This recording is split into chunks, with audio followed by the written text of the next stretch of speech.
Si Hagar at si Ishmael. Ikalabing-anim na kabanata.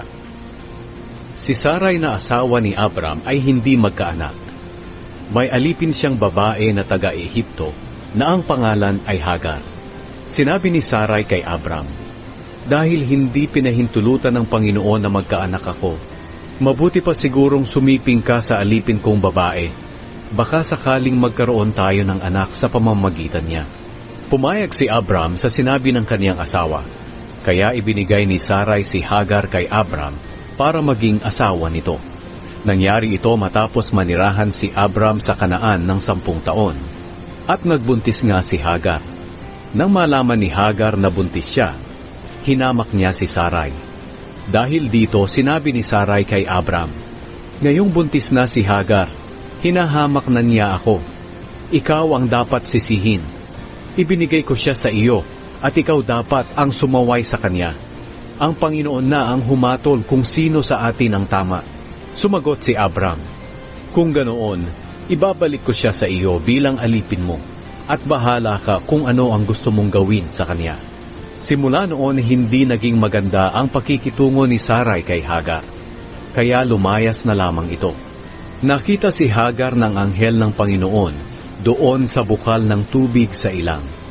Ang bukal na ito ay malapit sa daan na papuntang Shur. Tinanong siya ng anghel, "Hagar, alipin ni Sarai, saan ka ba nanggaling at saan ka pupunta?" Sumagot siya, "Lumayas po ako sa amo kong si Sarai." Sinabi ng anghel sa kanya, "Bumalik ka sa amo mo at magpakumbaba ka sa kanya."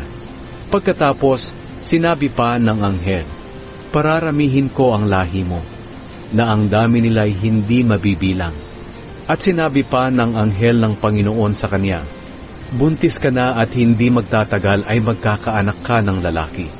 Pangangalanan mo siyang Ishmael, dahil pinakinggan ng Panginoon ang pagtawag mo sa kanya dahil sa iyong pagtitiis.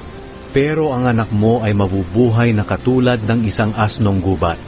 Kakalabanin niya ang lahat, at ang lahat ay lalaban sa kanya, kahit ang mga kamag-anak niya ay lalaban sa kanya." Tinawag ni Hagar na Diyos na nakakakita ang pangalan ng Panginoon na nakipag-usap sa kanya.